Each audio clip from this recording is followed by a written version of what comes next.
Welcome to Season 9 of CX in the Wild, where we venture beyond the ordinary, exploring the untamed edges of experience creation.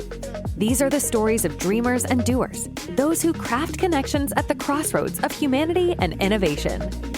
Now, let's join Dennis on the latest journey. Welcome back to CX in the Wild. It is so great to be back in the United States, back in the studio, and with a very special guest. Today's guest is John Finch, the Global Vice President of Product Marketing at RingCentral. With over 2 decades of experience in strategic marketing across cloud computing, customer success, and CRM, he's now helping the world adapt to the new normal of AI. Today, we're going to be talking about RingCentral's new AI report that's dropping in January and what changes to expect in your customer experience, delivery, and CCaaS. Welcome to the show, John. Thank you for being the first guest back. I feel like I'm always at home with RingCentral. How are you, sir? Great, Dennis. Thanks for having us. I really appreciate it. Super excited to talk to you today and happy that you're back in the States for a minute. For a minute, yes. Just before getting on a plane in an hour. But John, let's just contextualize this whole conversation. I got to be honest, I'm really over talking about AI with most people, but you were like one of the few voices I thought, going into 2025, here's a great conversation. You've been doing a lot of research. You're working on this AI report. I've got to believe you've been digging in some really great places. Can you give us a sort of overview on what's about to come from the report? Absolutely. A little bit on the report. You're right, Dennis.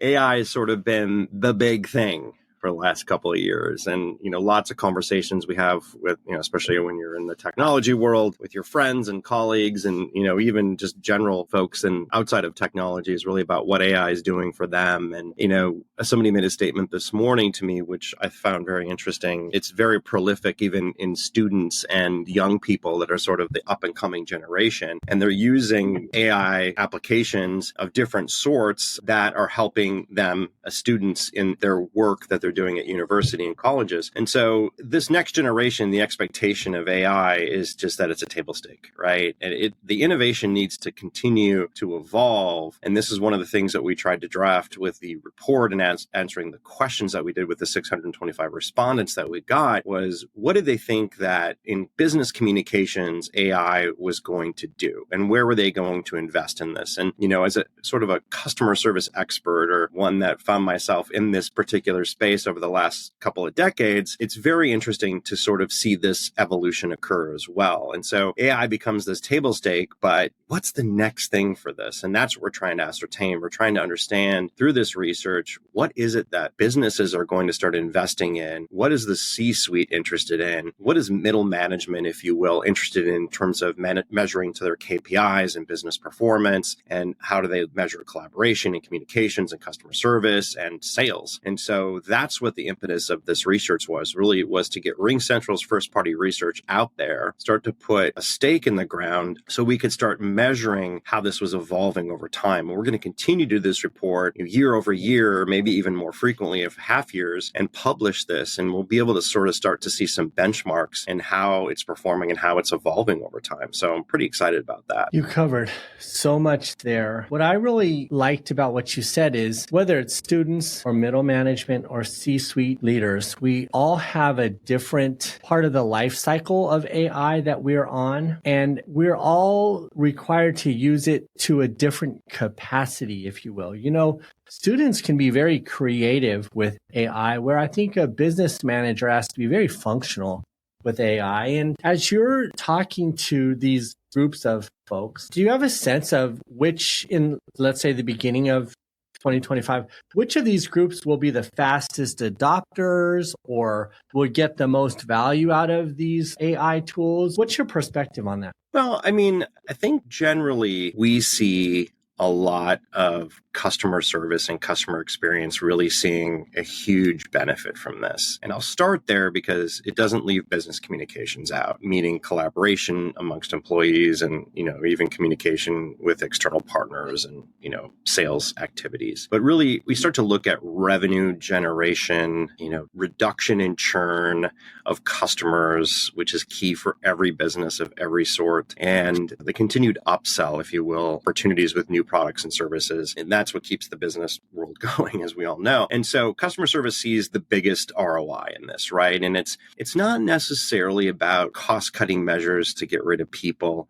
It really is about providing the insights that the business needs to be able to make changes. It provides the automation that could be necessary inside of that to change behaviors, to enhance performance, and to understand basically if the product is working correctly or not, whatever is being sold into the marketplace, or how you might want to change it in your business plans. And then thirdly, it's sort of the ability to take this data and do more with it. I think that's sort of the visionary piece, is how do you get to this next level of all this amazing data that's being collected, not only from textual interactions, but also transcriptions that happen in voice interactions, and leverage that information and those insights to improve your business. So it really is that insight, the automation to cut costs, and really gather all that information that was just once written in notebooks and people's emails, in multiple presentations that you could never find from last year, and assemble it in a way that really helps the business improve their business and improve customer service and then improve sales. Those are the things that we're starting to see. And those are the investments that I believe from the research that people are starting to kind of see is leading into this AI adoption. It's more than just business communications. It's what does business communications do, and how can you take it further from that? So much of what you're saying is about perception versus reality. I think that AI will become a new point of clarity for so many businesses. In call centers in particular, they have such an interesting environment of collaboration that you can sort of get a really strong groupthink or intuition, understanding about what's happening across a number of agents, across clients. Soon as something happens, one agent tells another agent, tells another agent. And all of these communications become this sort of integrated knowledge, but it only lives with those people for that moment, as you said. And what I also think is that with AI and the tools you're describing, be able to look over all of those conversations, look over all of the business intelligence. What I think it will do is bring a kind of clarity and confirmation or reality check that what we thought was happening in the business may or may not have been happening. So I think there's that. But I think in this perception of reality, so many people are talking about how AI is going to replace humans. And what I find fascinating is I don't think anybody ever really has addressed how frustrated the humans are in these environments. I think before we see the replacement of humans, what we're going to see is agent retention increase. Yeah. Because now the decrease of frustration, all of these things are going to happen from AI. So I think that there will be even though there's this rush and swell of AI momentum, I think it's going to bring short-term era of peace and calm where people are finally like, okay, this is what's really happening. Okay, I can serve my customers. Am I even at all, is your research supporting what I'm saying? Yeah, it does. It does. And there's other research that's out there too from some big analyst firms that are starting to kind of see these trends as well in those research. So as we sort of correlate that data, Dennis, is exactly what you're saying. I mean, I think it's about, folks coming in that are really good at building relationships, and those customer service agents have the propensity to foster those relationships for bigger sales opportunities, right? You can use an airline as an example. So you use an intelligent virtual agent as an example, as a single entry point into customer service for any business. That intelligent virtual agent can basically take either a voice, contextual, or text-based, I should say, interaction and do what's the next best thing for that person. So like if you're needing to rebook that trip that you're going to get on in a day or two, you could actually contact that either via the web or some textual-based format or call in, and that's going to recognize you without bringing an agent on. It's going to give you a human-like interaction like we're now all used to with a lot of the chat GPT and other forms of AI that are out there for us to consume, and then be able to be that single window into how I get service based on how I was maybe serviced before, and be able to make that change on that ticket without ever having to wait in a queue for an agent to get in line with you and then have system issues, right? And take, 30 minutes versus 5 minutes to rebook that ticket. And then that agent's freed up because they don't have to deal with that anymore. But you're going to call and say, hey, airline, I need to speak to an agent because I'm going to book my year out. And I want to understand if there's some deals that they've got and build a relationship with Dennis as he's traveling the world and he doesn't have a travel agent. So you're able to actually have a better interaction with that agent who is willing to build that relationship with you, and their time is freed up to do that for the business versus doing kind of those mundane things. And that alleviates a lot of frustrations. And that's where we see things going, right? And then the knowledge base is all there, the information is all there, and then it just continues to spawn from there. The knowledge and the information gets better, the processes get better, et cetera, et cetera. It's a perfect world scenario, but that's where we're headed. John, and this is why I wanted to speak to you. I'm always just super excited when someone says something and I'm thinking, I didn't even see that coming, but it just is so true. I can't even believe it. The idea that AI that was supposedly going to replace humans is now going to be the facilitator of the highest touch personalization. You will call me, I'm your agent. I'm like, hey, John, yeah, now that we don't have to do all that other stuff, let's talk about what you want to do for the rest of the year. That level of human to human personalization has literally been what we've been trying to use all of these automation tools for the last 15 years to accomplish. And it all just gets right back to human conversation. Yep. That's fascinating. Let's jump around here let's talk about some of your key findings. What did you find in terms of trends, stats? Yeah, I mean, some of it we just spoke about, right? I mean, we found that, integration across businesses, we're finding a lot of organizations, the 4 key areas of where they're investing in AI is customer conversations, as we talked about. It's personal interaction. So, me inside of my organization with other employees across different departments, me with partners, me with folks like yourself in the industry. Sales discussions is another big one. The third in order, being able to, actually sell and understand close rates and propensity to buy and lots of other metrics that were very difficult to ascertain and very manual in general through conversations and sales team meetings and deal analysis, right? So it starts to become AI centric in that nature. And the fourth one is really product development, right? So I mentioned that in the opening, which is how do I make my product or service better? What kinds of things are people saying? What are they saying about competition when they call in? Are there price points? Are we wrong in our pricing? Do we need to run promotions? So those were kind of the top 4 areas that we see integration or context of AI across these organizations.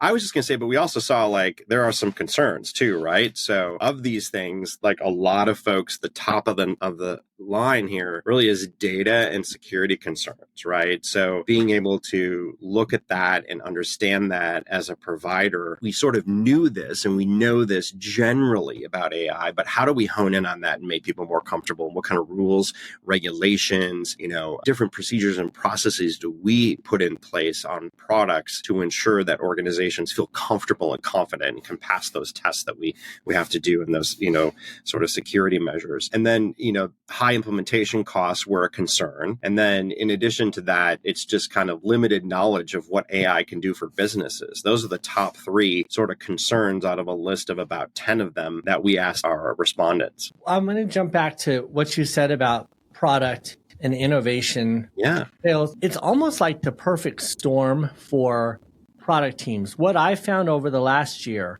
is, I think prior to last year, I think we were getting sort of the cloudy skies for customer experience consultants or internal teams. We're really struggling to get there. We came out of this era of journey mapping, which great for team building, but didn't really have the teeth to get CX to take root in a lot of organizations. Yeah. And then I think we had a little bit of a year there where we're all like, how are we going to make CX really work inside an organization? And over this last year, everywhere I've gone where CX takes root in the product teams, it starts to go across the organization because the product teams are the teams that have the permission to work across the silos. They have incentives to bring multiple key stakeholders into the conversations. And they typically have a history of doing this. So they have internal alliances.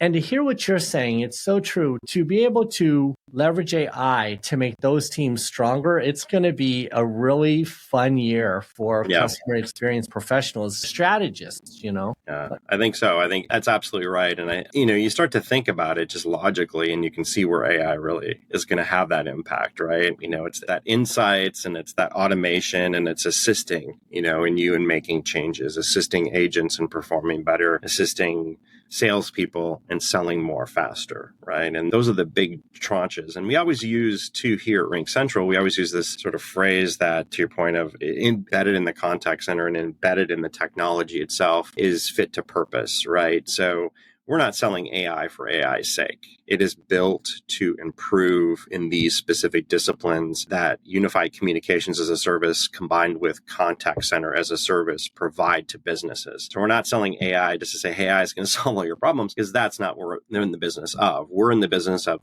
I'm a business, I have a customer service issue, I have related cost issues, I know I want to do SaaS, but how do I improve my customer satisfaction? How do I increase my sales volume? How do I get my teams to collaborate better and save costs so that they're all using the same systems and I can turn to one vendor to make sure it's always on and always available? Those are the key problems that we still solve. AI is just making that enhancement even greater.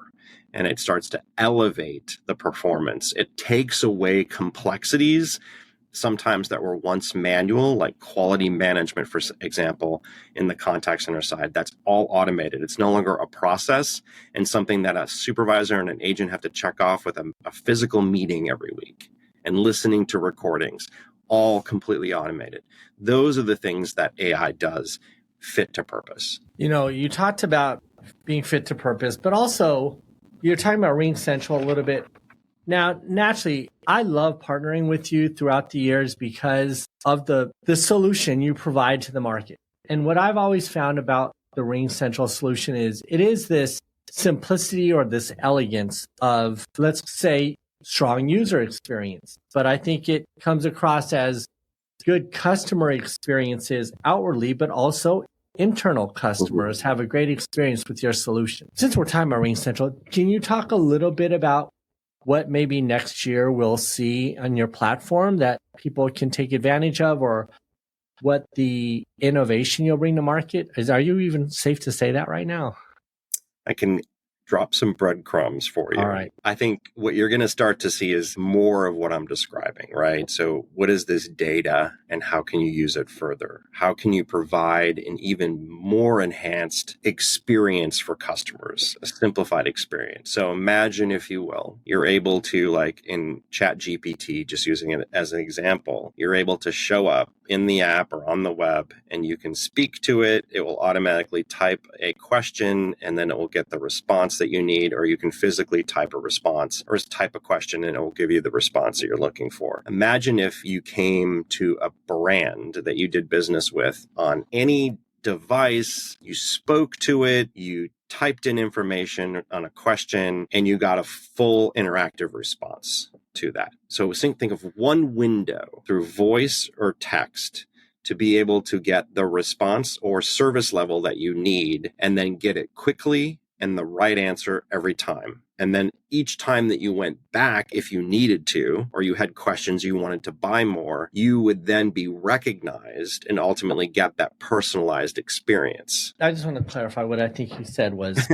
are you saying that Ring Central, let's say I'm doing the customer service for brand ABC, and all of these customer conversations are happening, all of this internal experience intelligence is happening inside the call center. You're going to surface a window at ABC website that could be like a virtual agent or a chat bot that also taps in directly to all of this data and allows me to self-serve my own unique personalized experience where I can learn and educate myself about company ABC, or service or buy something, right? So, I mean, we don't even Google search anymore. I don't, right? I do, but I don't, right? I'm using Google and AI and I'm surfacing AI, right? Or I'm going to ChatGPT, and this is on my personal side, and, doing research and other things like that. I'm using that first, right? I'm seeing what I can get, what I can ascertain. And it's that same level of experience that you should have, or we're going to be expecting to have as consumers with brands. I mean, we talked about multimodal, and that's all great, or omni-channel we use, right? So 20 plus digital channels, voice, whatever, website, messaging, WhatsApp, Facebook, wherever you want to be. But that's all good and that's still necessary. But that one simplified window you can get into to do all this is the one thing people are looking for. And I think that that's the vision we're starting to come out with, is how do we do that, right? And if you think about it, in general, it really comes down to interactive virtual agents, or that level of technology. And it's text-based, it's voice-based, and those interactions are forever going to improve over time. And it's going to know you, recognize you, and provide you with that personalized experience. And then to the point we were talking about earlier, in booking your tickets and getting an agent involved or a human involved to give you that higher level of service for things that are more meaningful for both you and the brand in the future, there could be proactive outreach based on your needs so that an agent will contact you or set up a meeting, and you can do all this through that one window. So a little bit of this is what we're thinking about, but long term, we're building the features, functionalities, and capabilities to do that. And a lot of what the world is going to see from RingCentral is that evolution, is that focus on AI and the innovation at the front end of what we would call a customer intelligence or customer service and customer communications platform, right? One of those. And so it's really about the customer. It's really about servicing. It's really about revenue. So you talked about this one window to rule them all. And what I love about it is, case in point for me, and you sort of touched on this, which is I don't surf. I don't Google search anymore. The AI does that for me, and I trust the AI to do that. I may not click on a bunch of different places in a website if there's a window and I can just say, hey, company ABC, chatbot, let's talk about the business. Here's my situation. And this conversation can happen. I'll tell you, you did not bring this up, but one thing I learned while traveling through Europe the back half of this year, the Europeans have a much higher adoption rate of these virtual agents, these bots. They like them in many instances and prefer them. And here in the US, I hear a lot of people complain about, have a frustration with these chatbots. And they're the same bots, they're the same technologies. The leaders have the same access to a lot of the same tools. And so I asked one of the CX leaders there, I said, what's the secret to making this work? And they said, oh, it's very simple. When the chatbot comes on, if it says, hi, I'm Dennis, I'm your virtual agent. I'm just a robot who's here to help you, but I'd like to try to help you if you're willing to talk to me. Mm-hmm. This establishing an honest, authentic connection with the chatbot, it's enough. People think, you know what, maybe I will talk to Dennis today and see what Dennis can do. And now that you can pass to an agent, this technology is so impressive and it's moving so quickly. And I just got to imagine you've got to move twice as fast as the industry. So are you getting any sleep these days? Not really.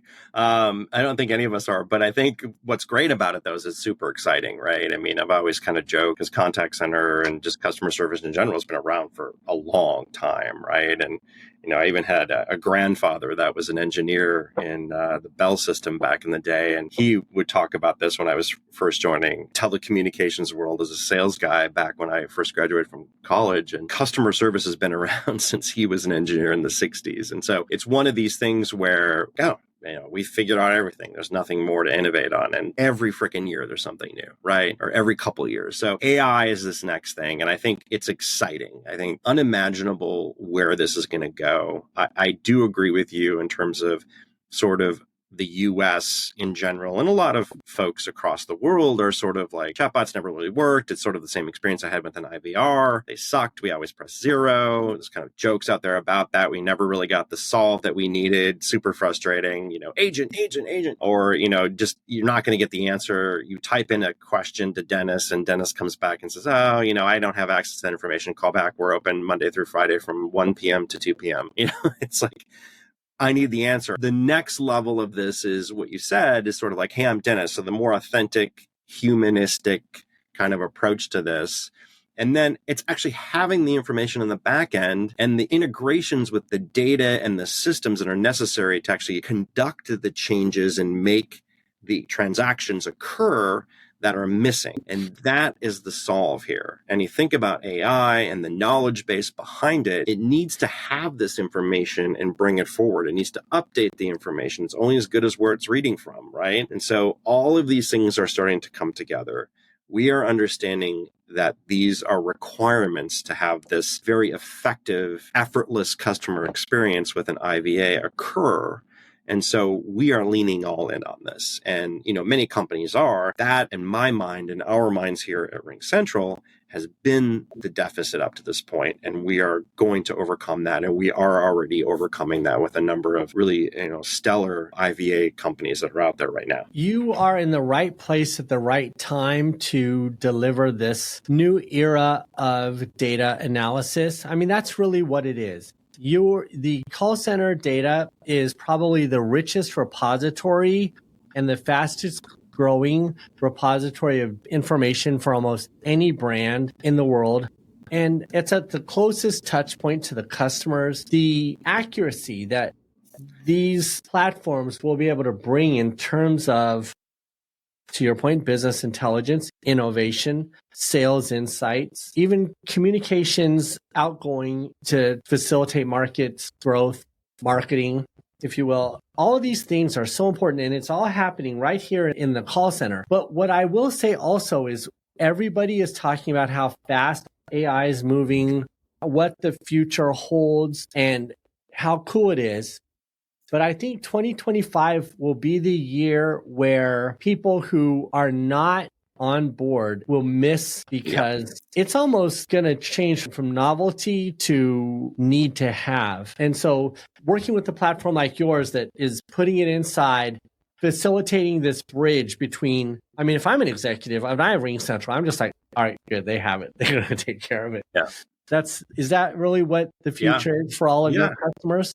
Oh, yeah, for sure. I mean, 97% of those that responded to our survey said that they feel like they need to invest and increase investment by 50 to 75% within the next 2 to 3 years, right? I mean, it's all here. I mean, it's here and now. And I think that's those people that have responded to that 97%, I think would, if conversed with or watched this episode that we're doing today, they would go, wait, let's pull this forward to the next 90 days, right? Because you don't want to be left behind. And as we know, it's competitive out there. And we're dealing with a base of consumers that are less brand loyal than they've ever been before. And so if you have a bad experience, it's not about word of mouth that's going to degrade you. It's many other facets that are going to degrade your business. And people do not have the patience to wait. We no longer have that level of patience to be given a second chance. And so we have to be thinking about it as businesses and how we do this now and how we invest and where we invest. And again, it's not AI for AI's sake,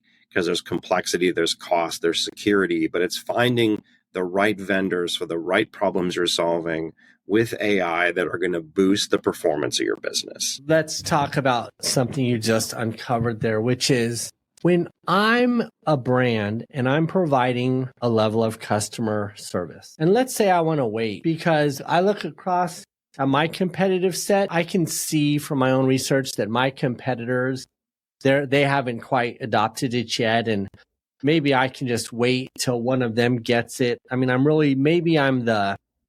want to be the fastest. I just don't want to be the slowest. Yeah. So that mentality, I think what you just uncovered for me there is, that's great in your competitive set, but it's myopic and it's self-centered. The truth is your customer is going to be getting this sort of customer care from big brands, Coca-Cola, Netflix, Uber, all of the major players who provide great experiences now will have this. So I don't care about your competitors. I want to be in the group of doing business with those who are doing business with me in this new, easier way. Yeah. And it's just like back in the days, we would look across the competitive set and say, well, nobody in our category has websites, so we don't need them. Yeah, right. But here we are. So with all that said, I know I've taken so much of your time and I can't wait for this report. I'm so excited that I'll be able to share this with everyone this new year. Can you just do you have any gems of wisdom in terms of advice for businesses going into 2025 in the first 90 days? My advice is think about your strategy for customer service and for sales and look to vendor solutions that are going to provide not only savings of cost perspective, but an upside in savings in terms of more advanced ROI with better sales, better intelligence across your organization, like we're talking about, and do your due diligence to figure out what's your competitive bend on customer service. Because at the end of the day, those are the revenue generating components of any organization, the lifeblood of any organization. And I think that those are the pieces that businesses really need to invest in now. Get off the technologies that you were using because it just worked.